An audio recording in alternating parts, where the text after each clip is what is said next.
नमस्कार दोस्तों, आज बात करने वाला हूं इस इनकम टैक्स के नोटिस के बारे में जो कि इंटीमेशन इशू हुआ है सेक्शन 143 सब सेक्शन 1 के अंदर। और ये इंटीमेशन अपडेटेड रिटर्न का है।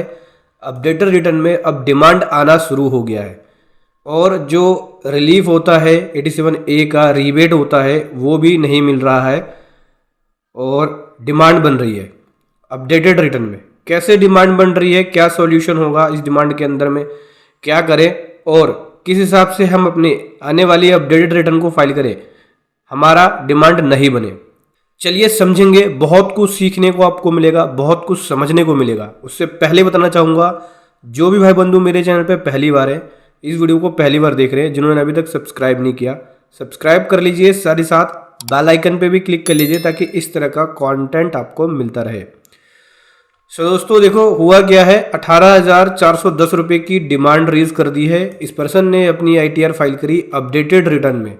ओरिजिनल ITR फाइल करी थी, उसके बाद इसने अपडेटेड रिटर्न में ITR को रिवाइज किया।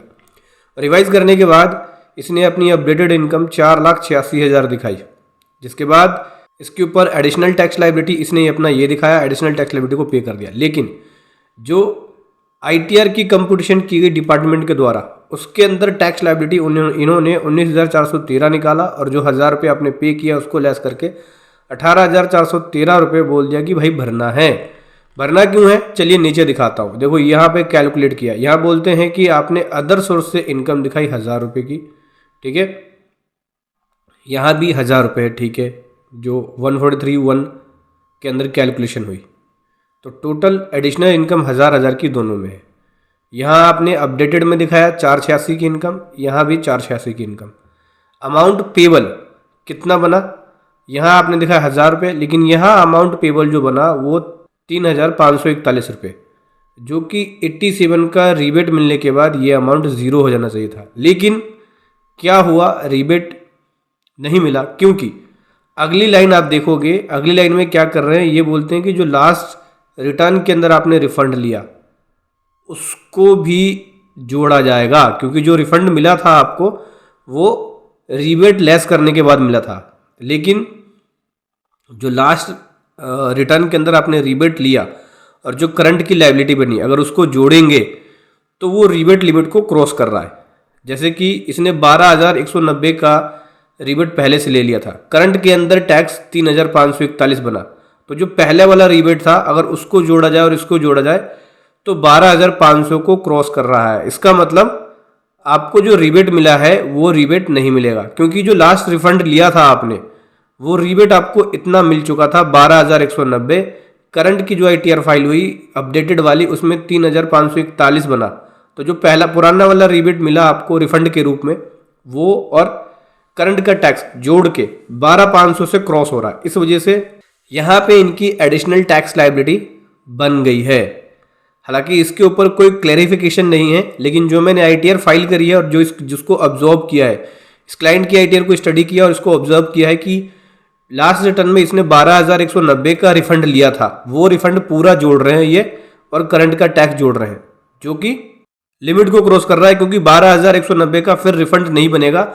अगर इनकम 4,86,000 की इनकम दिखा रहे हैं करंट में, तो जो पुराना रिफंड लिया था वो रिफंड बनेगा नहीं, इसलिए पुराना रिफंड भी वापसी लिया जा रहा है। इसका मतलब पुराना जो रिफंड था उस वहां जितनी इनकम आपने पहले दिखाई थी उससे ज्यादा इनकम दिखाओगे और आपने जो रिफंड लिया था वो रिफंड नहीं बनेगा करंट में, तो वो रिफंड ऐड बैक हो जाएगा। जैसे कि इसके अंदर ऐड बैक कर दिया गया है, तो ये जो रिफंड ऐड बैक कर दिया, करंट की लायबिलिटी ऐड कर दी, 1,000 रुपये की जो लेट फीस थी वो ऐड कर दी, यानी टोटल जो लायबिलिटी बन गई वो 15,731 रुपये टैक्स की लायबिलिटी बन गई, ठीक है।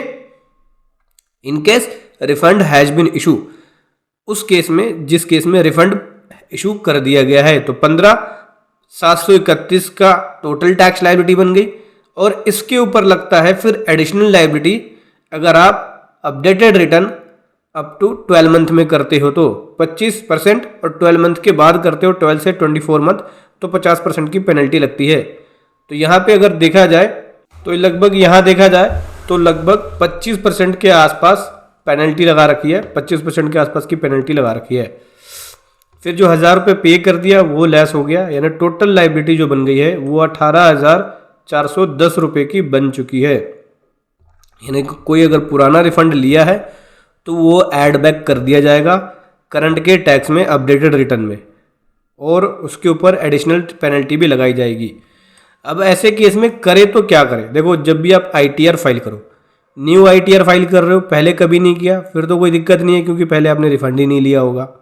लेकिन पहले ITR फाइल कर रखी है ओरिजिनल, उसमें रिफंड क्लेम कर रखा है, फिर अपडेटेड के थ्रू अपनी रिटर्न को रिवाइज करा रहे हो, तो उस केस में जो पुराना रिफंड इशू हो चुका है वो रिफंड ऐड बैक हो जाएगा। यानी अपडेटेड रिटर्न बड़े ही ध्यान से फाइल करना है। पुराना रिफंड अगर आपने ले रखा है वो रिफंड ऐड बैक हो जाएगा, और फिर वो आपकी टैक्स लायबिलिटी बन के पेनल्टी लग के आपके ऊपर डिमांड क्रिएट हो जाएगी अगर आप updated return original return file करने के बाद करते हो जिसमें रिफंड आपने क्लेम किया हुआ है। तो पहली बात तो ये ध्यान रखो कि जिस ITR को आपने पहले फाइल कर दिया, जिसका रिफंड ले लिया, उसकी ITR मत करना, क्योंकि अगर उसकी ITR करोगे तो जो रिफंड मिलेगा वो डिजला हो जाएगा, तो वो पूरा का पूरा रिफंड डिजला हो जाएगा।